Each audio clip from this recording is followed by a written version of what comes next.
वैभव गहलोत से 8 घंटे तक पूछताछ की है। क्यों हिला रहे हैं? नवंबर को चुनाव है, उसके बाद मुझे बुलाया जाए, लेकिन उनकी दरखास्त को नहीं माना गया। और 16 तारीख को बुलाया। देखिए, मुझे जानकारी नहीं है, आप लोग जानकारी नहीं है। कानून को अपना काम करने दो।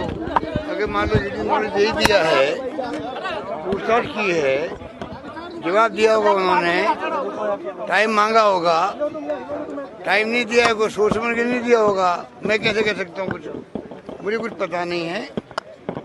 कानून को अपना काम करने दो। ईडी ने नोटिस दिया है, वो हाजिर हो गए हैं, जवाब दे दिया होगा और अब आगे और डेट दी उनको और रिक्वेस्ट वैभव गहलोत से की होगी, जैसे आप मुझे बता रहे हो। मैं तो बाहर निकले हूँ मीटिंग से।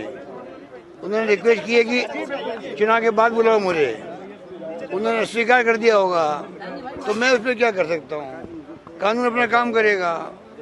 इतना मैं कह सकता हूँ कि कोई दम नहीं है नोटिस के अंदर। सिंपल नोटिस है, सिंपल इन्फॉर्मेशन मांगी गई है।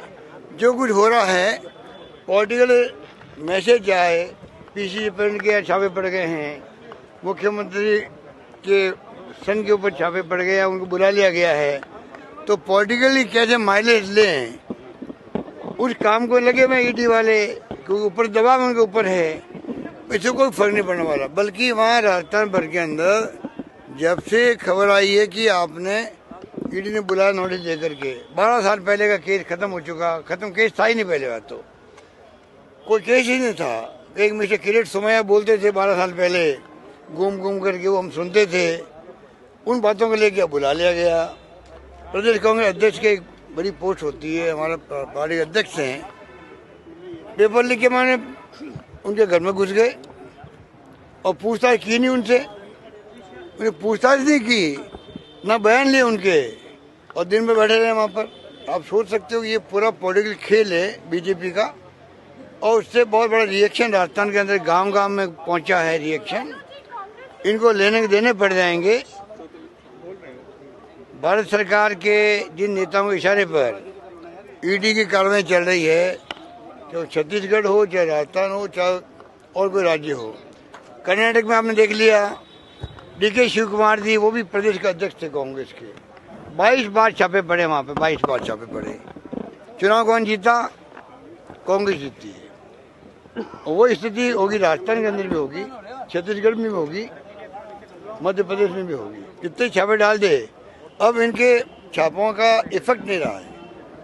ये कोई जमाना था सीबीआई पहुंच जाए कहीं पर, इनकम टैक्स रेड हो जाए, ईडी पहुंच जाए, तो समाज भी उसको बहुत बुरा मानता था। ये पता नहीं इन्होंने कितने बड़े क्या घोटाले कर दिए होंगे। अब समाज को मालूम पड़ गया, पब्लिक को, कि ये खाली पॉलिटिकली माइलेज लेने के लिए, झूठा बदनाम करने के लिए, इशारे पे खाली विपक्षी पार्टियों के नेताओं पे छापे क्यों पड़ते हैं। और जो विपक्षी नेता चला जाता है बीजेपी के अंदर, तो छापे पड़ना बंद और वो बिल्कुल पाक साफ हो जाता है। तो ये पूरी जनता को मालूम कर चुका है, जितना ये ऐसे काम करेंगे उतना फायदा हमें मिलेगा, इतना कह सकता हूँ। आपने ईडी के अधिकारी देखा है टाइम मुझे इतना आई है वहाँ से, ईडी के डायरेक्टर से, सीबीआई के डायरेक्टर से और सीबीडी चेयरमैन से मैंने टाइम मांगा है। उनमें 2 का जवाब है, मेरे ख्याल जवाब आया है कि अब इलेक्शन में कोड ऑफ कंडक्ट है, इसलिए हम उसके बाद में मिलेंगे आपसे। जबकि कोड ऑफ कंडक्ट का कोई तुक नहीं है। मैं नागरिक हूँ, मुझसे मिलने में क्या दिक्कत है उनको? मैं मिल के अपनी बात कहता, मैं क्या महसूस करता हूँ एज ए नागरिक, बताता उनको। मैं उनके इंटरेस्ट में बताता, मैं उनको उनकी एजेंसियों की जो प्रीमियर एजेंसी हमारी है, जिसमें हमें गर्व होना चाहिए कि हमारी CBI, income tax, ED economic offences को कंट्रोल करती है। आज मैंने कहा मेहुल चौकसी हो, नीरव मोदी हो, विजय माल्या हो, आज 8-9 साल हो गए उनको भागे हुए। कई नीरव मोदी पैदा हो गए हैं, विजय माल्या पैदा हो गए देश के अंदर, उन पे ध्यान नहीं जा रहा ईडी का, इनकम टैक्स का, सीबीआई का। तो आप सोच सकते हैं आज कितने नए नए पैदा हो गए इकोनॉमिक ऑफेंस करने वाले।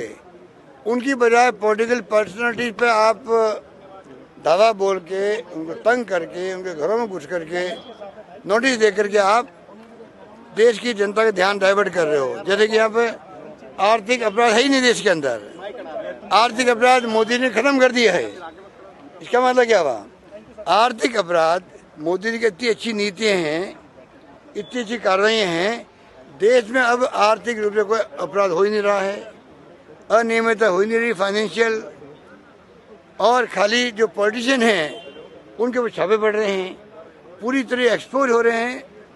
ना देश के इंटरेस्ट में है ये, ना इन तीनों एजेंसियों के इंटरेस्ट में मैं कह सकता हूँ। ये अपने एजेंसी काम करे, हम खुद चाहते हैं जो एजेंसियाँ ईमानदारी से काम करके इकोनॉमिक ऑफेंस करने वालों को जेल के शिकंजे में बंद करो, सजा दो, पेनल्टी लगाओ, कुछ भी करो, हम स्वागत करेंगे उसका। पर जिस प्रकार से तांडव मचा रखा इन लोगों ने आतंक का, एजेंसियों के इंटरेस्ट में नहीं बात मैं कह सकता हूँ, देश के हित में नहीं है।